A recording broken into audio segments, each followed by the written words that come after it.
भाई जो गुरु वचन पे डट गे, कट गे फंद 84 के। कि भगत हो तो ऐसा जिससे गुरु जी की शिक्षा दीक्षा का परिणाम दूर से दिखाई दे।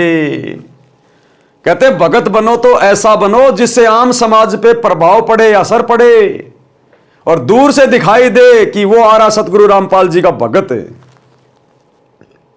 और वर्तमान में तुम्हारे को देख के लोग गालियां देते हैं गुरुदेव को, तुम्हारे कुकर्मों को देखकर, तुम्हारे गंदे आचरण को देखकर, तुम्हारी राजनीति वाली गंदी इस प्रक्रिया को देखकर, तुम्हारे स्वार्थों को देखकर। जब कभी तुम आरक्षणों में जाके बैठते हो जाटों के साथ, दूसरी बिरादरी वाले तुम्हें गालियां निकालते हैं, तुम्हारे गुरुदेव को बुरा भला कहते हैं। जब तुम गुंडों की सीबीआई जांच का समर्थन करते हो, राजपूत करनी सेना के धरनों पे बैठते हो, 5-5 लाख रुपया उनको चंदे में देते हो, तब दुनिया वाले तुम्हारे गुरु को गालियां निकालते हैं। जब तुम कांग्रेस का समर्थन करते हो तो बीजेपी वाला आधा देश तुम्हारे गुरुदेव को गालियां देता है, और जब तुम बीजेपी का समर्थन करते हो तो कांग्रेस वाले तुम्हारे गुरुदेव को गालियां देते हैं।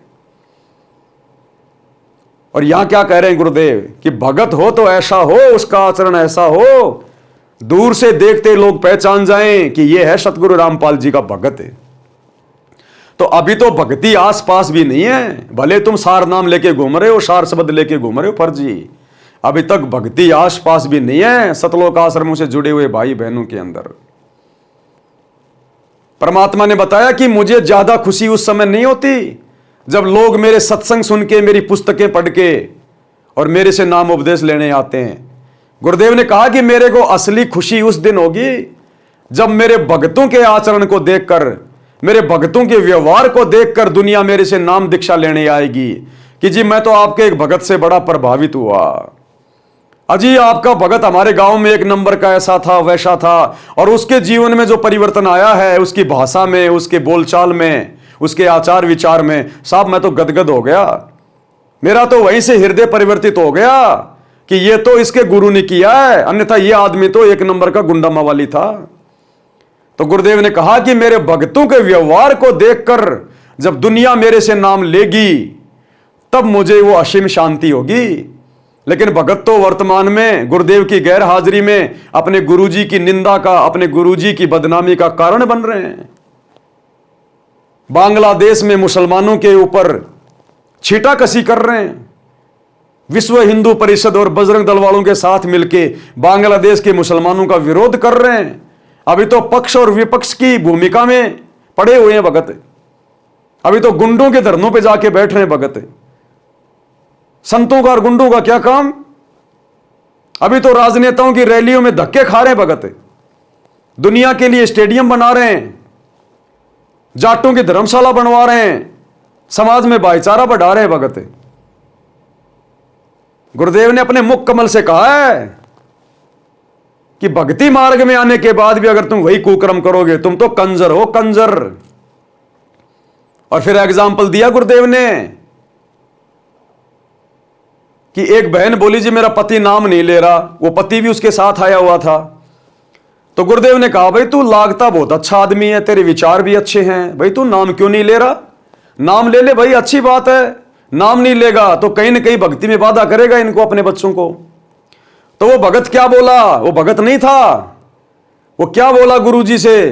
बोले महाराज जी नाम तो मैं ले लूं, लेकिन इस आपकी भगतनी में, इस मेरी औरत में जिसने आपसे दीक्षा ले रखी है, इसमें कोई बदलाव तो नहीं आ रहा।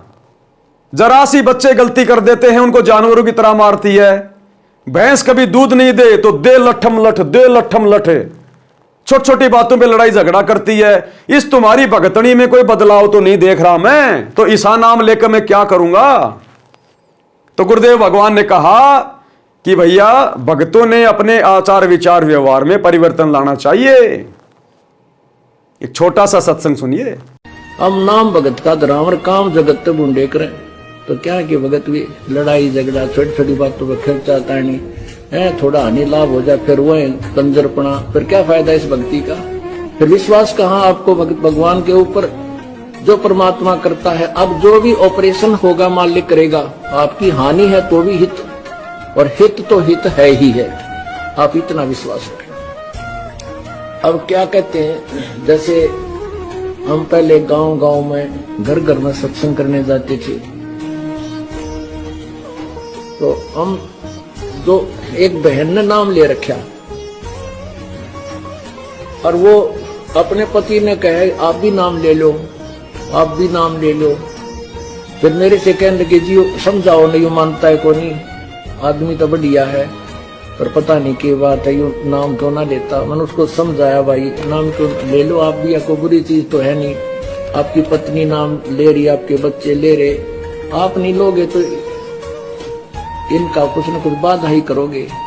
वो कहने लगा जी नाम तो मैं ले लूं पर ये आपकी भक्तनी में कोई अंतर तक हो ना, माड़ी ही बात पर बड़का न दे डंडा।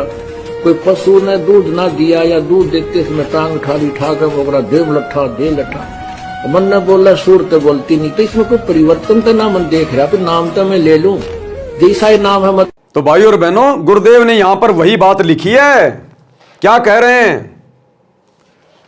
यानी गुरु का भगत बनकर प्रत्येक मर्यादा व आज्ञा का पालन करके जनता में उदाहरण बने कि भगत हो तो ऐसा जिससे गुरु जी की शिक्षा दीक्षा का परिणाम दूर से दिखाई दे। जैसे माथे पर तिलक दूर से दिखाई देता है, जो भगत की पहचान है। भगत की पहचान बाहरी आडंबर की बजाय क्रिया से करवाई जाए। शुभ कर्म करे, बुराइयों से बचे, श्वास के जाप की माला श्वास ऊं श्वास से अजप्पा जाप करे। जो गुरु बचन पे डट गे, कट गे फंद 84 के, कट गे फंद 84 के, कट गे फंद 84 के।